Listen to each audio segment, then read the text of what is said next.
कक्षा 6 के सभी छात्र छात्राओं का स्वागत है आज की इस कक्षा में। इस कक्षा में हम पाठ संख्या 9 जिसका नाम है लंब एवं समांतर रेखाएं कि अभ्यास 9C के सभी प्रश्नों को हल करेंगे। अभ्यास 9C का पहला प्रश्न आपके सामने है। प्रश्न संख्या 1 है, निम्नांकित चित्रों में दो रेखाओं L और M को एक तिर्यक रेखा T काटती है। कुछ कोणों के माप लिखे गए हैं। बताइए कि क्या एल और एम समांतर हैं? यदि हैं तो इसका कारण बताइए। यदि समांतर नहीं है तो उसका भी कारण बताइए।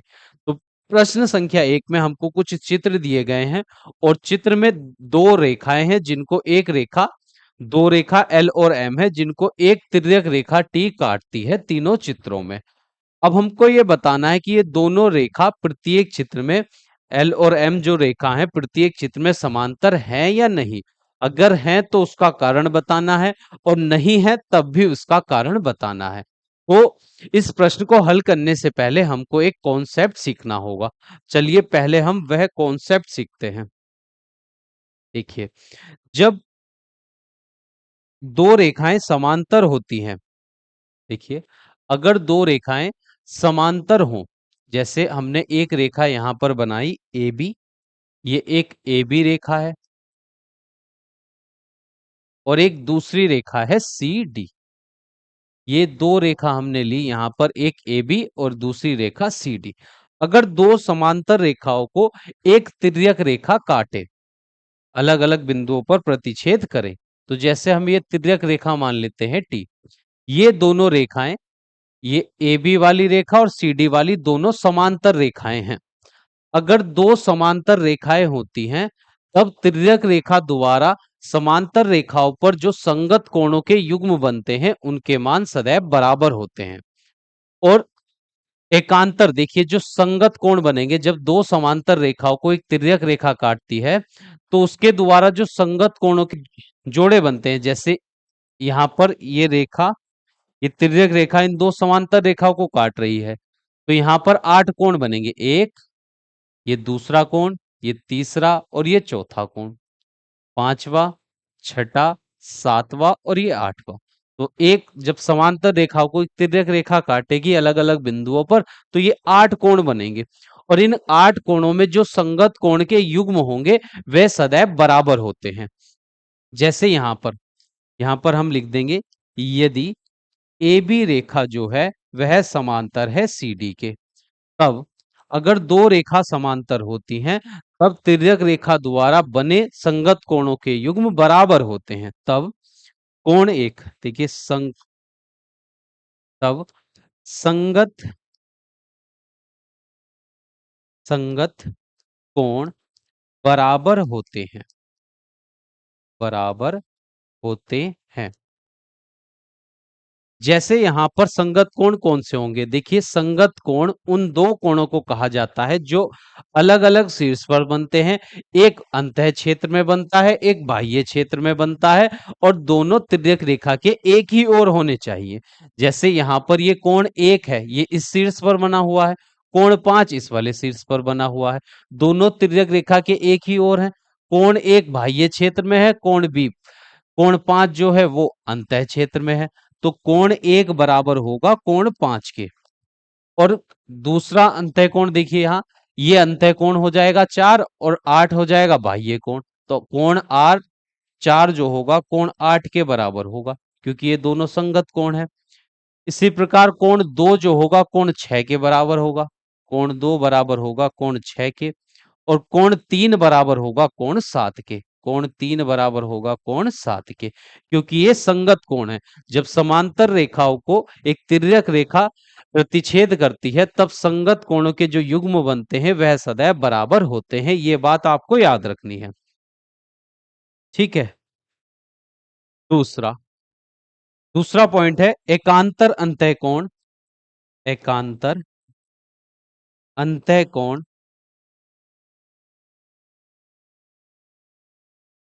बराबर होते हैं। जब दो समांतर रेखाओं को एक तिर्यक रेखा काटती है तो उनके बीच बने एकांतर अंतःकोणों का युग्म भी बराबर होता है। एकांतर अंतःकोण वे कोण होते हैं जो समांतर दोनों रेखाओं अलग अलग शीर्ष पर ऐसे दो कोण, देखिए अलग शीर्ष पर ऐसे दो कोण जो एक तिर्यक रेखा के बाईं एक ओर हो, दूसरा कोण दूसरी ओर हो, पर दोनों कोण अंतः क्षेत्र में होने चाहिए। जैसे ये कोण 3 है और कोण 5 है, दोनों अलग अलग शीर्ष पर है, एक तिर्यक रेखा के बाईं ओर है, एक तिर्यक रेखा के दाहिनी ओर है, और दोनों ही अंतः क्षेत्र में है। तो कोण 3 बराबर होगा कोण 5 के, और दूसरा अंतः कोण का युग्म होगा 4 बराबर होगा 6 के। कोण 4 बराबर होगा कोण 6 के, अगर ये दोनों समांतर रेखा हैं तब। तीसरी बात, जब दो समांतर रेखा को एक तिर्यक रेखा काटती है, तो तिर्यक रेखाओं के बीच में जो एक क्रमागत अंत्य कोण का जो युग्म होता है वह संपूरक होता है। जैसे क्रमागत अंत्य कोण, देखिए क्रमागत अंत्य कोण उन कोणों को कहा जाता है जो तिर्यक रेखा के एक ही ओर बनते हैं, दोनों अंत्य क्षेत्र में बनते हैं और अलग अलग शीर्ष पर बनते हैं। जैसे कोण 3 और कोण 6 ये अंत्य क्षेत्र में है, तिर्यक रेखा के एक ही ओर है। तो कोण 3 और कोण 6 दोनों संपूरक होंगे, अर्थात दोनों का योगफल 180 डिग्री आएगा। तो यहां पर हम लिखेंगे क्रमागत क्रमागत अंतः कोण अंतः कोण अंतः कोण संपूरक होते हैं, संपूरक होते हैं। संपूरक होने का मतलब है कि दोनों कोणों का योगफल 180 डिग्री आएगा। तो कोण 3 और कोण 6 का जो योगफल होगा, कोण 3 और कोण 6 दोनों का योगफल आ जाएगा 180 डिग्री। और इसी प्रकार कोण 4 और कोण 5 भी क्रमागत अंतः कोण है, तो कोण 4 और कोण 5 दोनों का योगफल आ जाएगा 180 डिग्री। तो जब हमको ये तीन बातें सदैव याद रखनी है, जब दो समांतर रेखाओं को एक तिर्यक रेखा अलग अलग बिंदुओं पर प्रतिच्छेद करती है, तो उनके बीच में जो संगत कोण के युग्म बनते हैं वह सदैव बराबर होते हैं।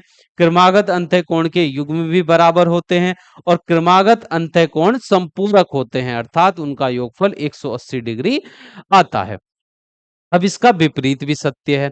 अगर दो रेखाओं को एक तिर्यक रेखा काटे, अगर दो तिर्यक रेखाओं दो रेखाओं को, अब ये दोनों रेखा अगर समांतर ना हो तब, जब दो रेखाओं को एक तिर्यक रेखा प्रतिच्छेद करती है और तिर्यक रेखा द्वारा जो संगत कोण बनते हैं अगर उनके युग्म बराबर आ जाएं, तब वे दोनों रेखाएं एक दूसरे के समांतर कहलाती हैं।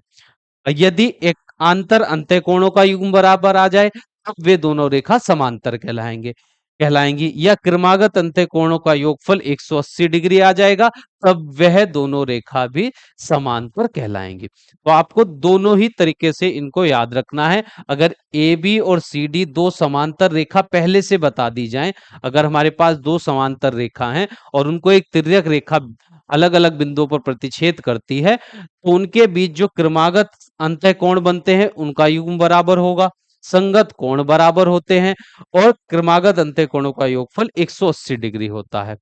और यदि आपसे ये कहा जाए कि दो रेखाएं समांतर होंगी या नहीं, तो उसके लिए आपको देखना होगा कि तिर्यक रेखा द्वारा उन रेखाओं पर जो कोण बन रहे हैं उनमें संगत कोण अगर बराबर होंगे तब वे दोनों रेखा समांतर कहलाएंगी, या एकांतर अंत्य कोण बराबर होंगे तब दोनों रेखा समांतर कही जा सकती हैं।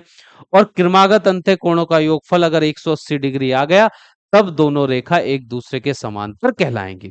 अगर आपको दो रेखाओं को समांतर सिद्ध करना है, तो आपको देखना होगा कि उनके संगत कोण या तो बराबर होने चाहिए, या एकांतर अंत्य कोण बराबर सिद्ध करने होंगे आपको, या क्रमागत अंत्य कोणों का योगफल 180 आपको सिद्ध करना होगा।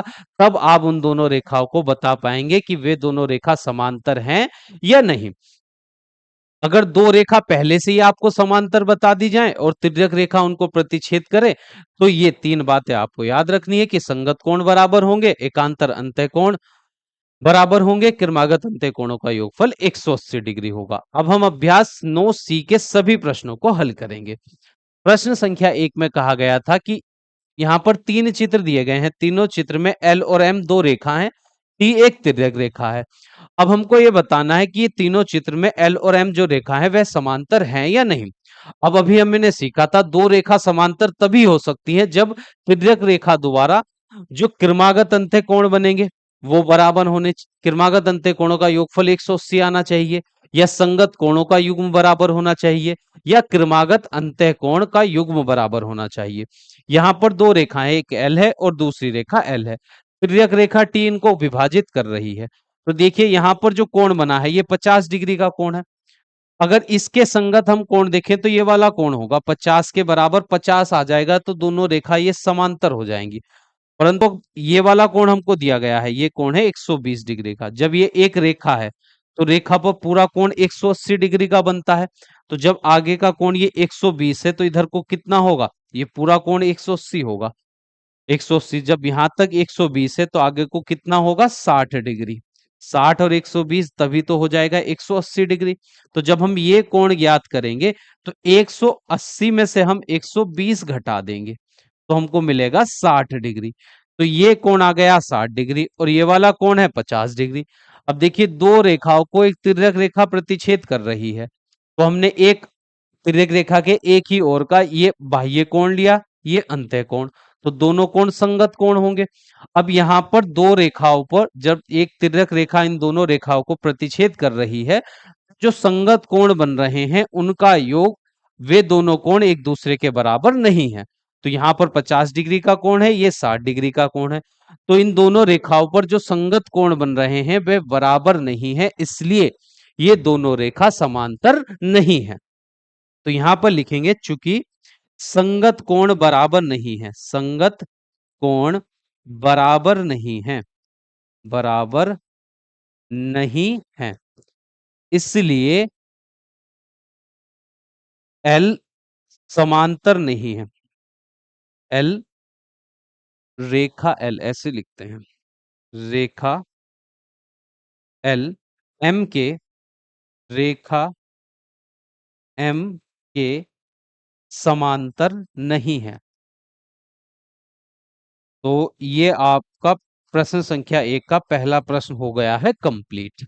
अब दूसरा सवाल देखिए, चित्र, इसमें हमको दो रेखाएं दी गई हैं और उनको एक ये तिर्यक रेखा टी प्रतिच्छेद कर रही है। तो अब देखिए यहाँ पर ये जो कोण बना हुआ है, ये तो अंतः कोण है और ये दूसरी रेखा पर ये बाह्य कोण दे रखा है। देखिए एल वाली रेखा और टी वाली रेखा एक दूसरे को प्रतिच्छेद कर रही हैं, तो यहाँ पर जो शीर्षाभिमुख कोण बनेंगे वो बराबर होंगे। अगर ये कोण 125 का है तो ये वाला कोण भी 125 डिग्री का आ जाएगा, क्योंकि ये शीर्षाभिमुख कोण है। और जब दो रेखाओं को एक तिर्यक रेखा प्रतिच्छेद करती है, अगर क्रमागत अंतःकोणों का योगफल 180 डिग्री आता है तो दोनों रेखा समांतर कहलाती हैं। पर यहाँ पर आप देख सकते हैं ये 60 डिग्री का कोण है और ये वाला कोण 125 डिग्री का है। अगर इन दोनों क्रमागत अंतःकोण को हम जोड़ते हैं, 125 डिग्री में अगर 60 डिग्री जोड़ेंगे तो ये आ जाएगा 185 डिग्री।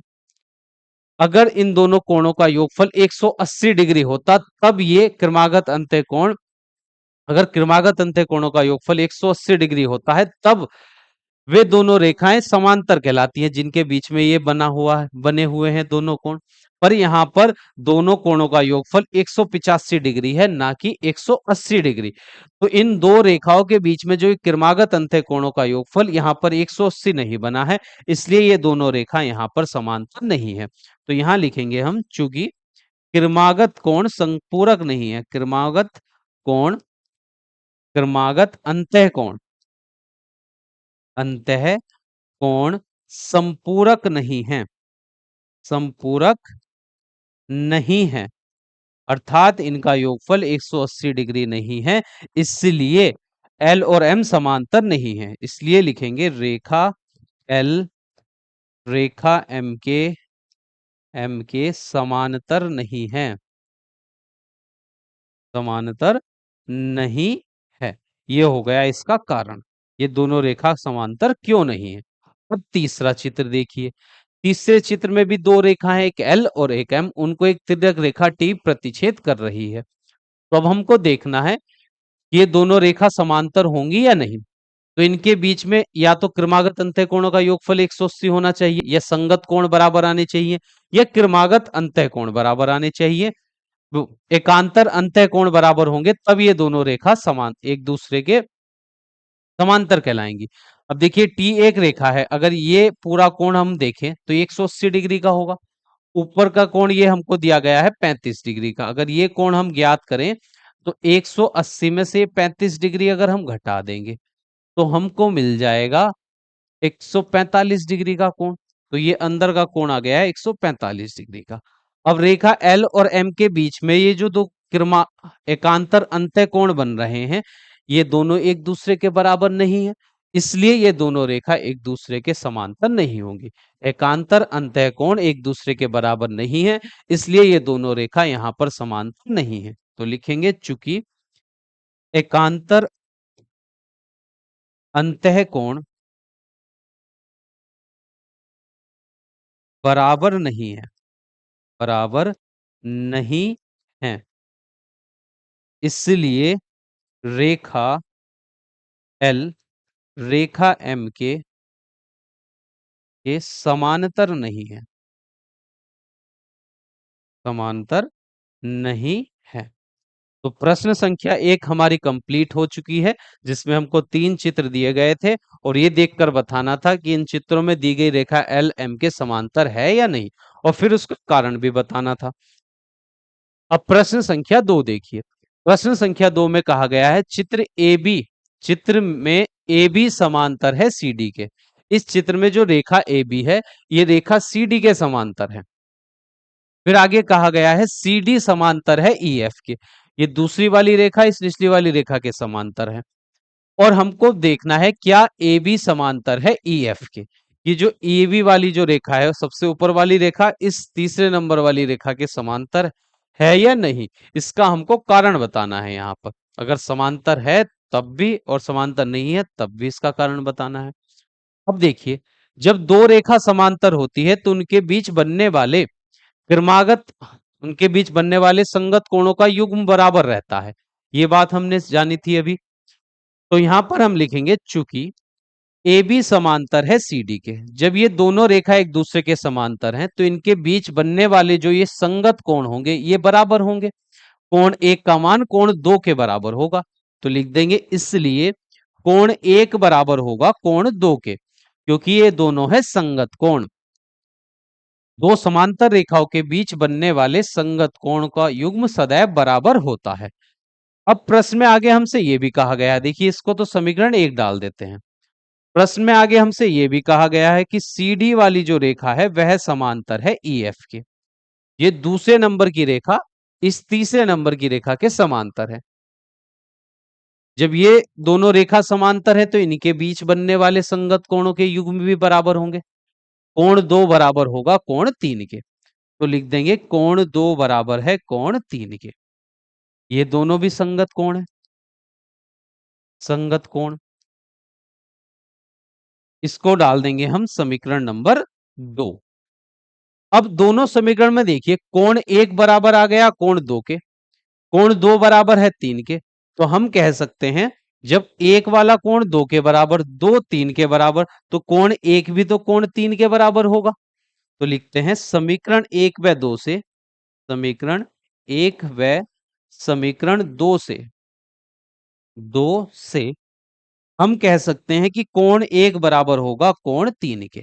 ये जो कोण एक है ये किसके बराबर है कोण तीन के। अब आप देख सकते हैं कि जो दो रेखा हैं एक ए बी और ई एफ, उनको एक तिर्यक रेखा काट रही है, तो उनके बीच में जो ये संगत कोण बन रहे हैं एक और तीन, ये भी तो बराबर आ गए। जब दो रेखाओं के बीच के संगत कोण बराबर होते हैं तब वह दोनों रेखा समांतर कहलाती हैं। तो अब लिखते हैं इस बात को, लिखेंगे चूंकि कोण एक बराबर है कोण तीन के, संगत कोण, ये दोनों कोण संगत है, इसलिए ए बी वाली जो रेखा होगी वह समांतर हो जाएगी ई एफ के। क्योंकि हमने पढ़ा है जब दो रेखाओं के बीच, तब दो रेखाओं को एक तिर्यक रेखा काटती है, अगर उनके बीच के संगत कोणों के युग्म बराबर हैं तब वे दोनों रेखा समांतर कहलाती हैं। तो यहां पर हमने सिद्ध किया कोण एक कोण तीन के बराबर है कि ए बी और ई एफ के जो संगत कोण है वो बराबर हैं, इसलिए ये दोनों रेखा एक दूसरे के बराबर, एक दूसरे के समांतर आ गई हैं। यही हमको प्रश्न में सिद्ध करने के लिए कहा गया था कि A B Rekha E F के समांतर है या नहीं। तो इसका उत्तर यहां पर हो जाएगा हाँ, और कारण अभी हमने आपको बता ही दिया है यहां पर। क्योंकि दोनों रेखाओं के संगत कोण एक दूसरे के बराबर हैं, इसलिए ये दोनों रेखा एक दूसरे के समांतर हैं। अब अगला प्रश्न देखिए, प्रश्न संख्या 3। प्रश्न संख्या 3 में कहा गया है चित्र में कोण 1 कोण 2 समान है, कि कोण 1 और कोण 2 दोनों कैसे हैं, समान हैं। इस चित्र में कोण 1 बराबर है कोण 2 के। कारण बताइए कि जिससे यह सिद्ध हो सके कि रेखा एल एम के समांतर है। ये जो दो रेखा है इस चित्र में एल और एम, ये दोनों एक दूसरे के समांतर हैं, इसका हमको कारण बताना है। और जबकि प्रश्न में हमको दिया गया है कि ये कोण दोनों एक दूसरे के बराबर हैं, तो आप देख सकते हैं दो रेखाओं को एक तिर्यक रेखा यहां पर काट रही है।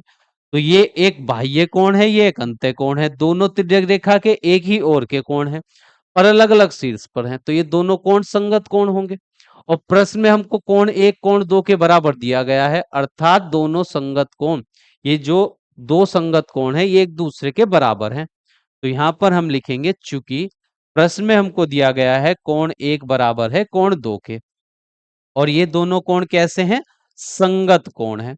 अब जब दो रेखाओं के बीच संगत कोणों के युग्म बराबर होते हैं तब वे दोनों रेखाएं एक दूसरे के समांतर कहलाती हैं। तो इसमें लिख देंगे हम दो रेखाओं यदि दो रेखाओं के बीच बने संगत कोण संगत कोण बराबर होते हैं बराबर होते हैं तब दोनों रेखा दोनों रेखा दोनों रेखाएं समांतर कहलाती हैं।